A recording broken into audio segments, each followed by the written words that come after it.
Good morning to you, Christel from Harrogate. Thank you so much for joining me on Give Me Five this morning. Now, Christel, I know that you are an amazing walker and you love the hills, the valleys, the glades and the meadows. How many miles do you think you walk an average in a month? Yeah, I love going everywhere really, Jeannie. So I think I probably walk more than I realise. But my main thing is to get out on a Saturday and do a big hike, which can be, it's usually around the 10-mile mark. I work in the week, but every day it's still important for me to get out and do a little bit of exercise. So I think if you add everything up, I'd say I must do around 100 miles. Wow. I probably should track it, be interesting to know, but I don't. But I think I'd say about 100 miles. I certainly do my 10,000 steps a day, which is something that they say you should do. So, and on a Saturday, I must do about 30,000 steps. So, yeah.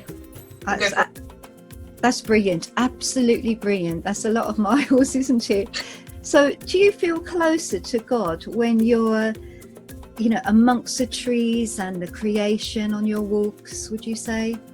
Yeah, definitely. I think there are two ways I connect with God, really. One is through really enjoying music, listening to worship music and singing along. But The second one is definitely going out in nature, because I like to walk on my own. I walk with other people sometimes, but I try and make sure once a week I get out on my own. And when it's just you and the sound of the birds and the scenery, you really do feel like you're connecting with God, because there's no one else there, there's no noise.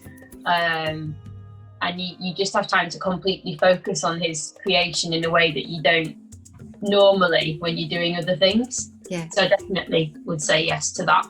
Yeah, because I guess when you're at work all week, it's a chill out time as well. And it's therapeutic being amongst all those trees and the leaves and the greenery, would you say?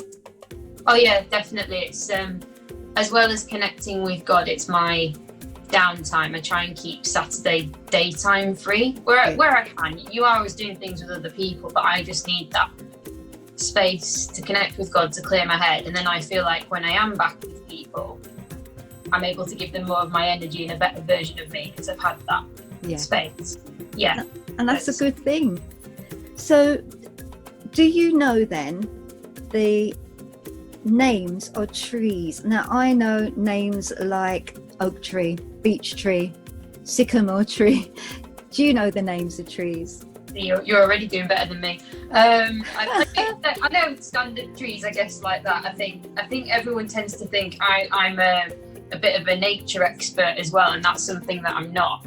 Every year when Spring Watch comes on the TV, you learn how to listen to different bird songs and identify all sorts of different things. And each year I'm like, right, I'm going to learn 5 bird songs this year. I'm going to learn 5 trees, 5 insects, and it lasts for the duration of Spring Watch being on the telly. And then I think I enjoy adventure and road tripping and seeing new places more than identifying everything that's around me. But I do like to,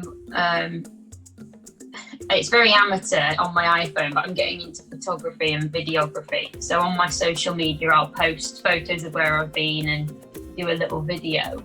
And I think in my video, I'm definitely very informative, but I wouldn't say I go through what the different types of trees are. I like to give people a real feel for where I am, any history about the area, any kind of geographical landforms, be that where a river's cut off and formed an oxbow lake, or a particular evidence of erosion on the cliffside. I'm happy to point out stuff like that, because I know about stuff like that because I did a lot of geography related studies at university. But I cannot name a tree, other than like an oak tree, to save my life. I think you've got a lot of information there from what you've been telling us, and I have listened to some of your videos and watched them, and they are informative of the history and things like that. And the photography is lovely, seeing all the richness of the green trees and the leaves. It's just wonderful. So thank you so much, Christel, for joining me on Give Me Five this morning. There's only one thing for it, Christel. Give me 5. That's okay, no problem.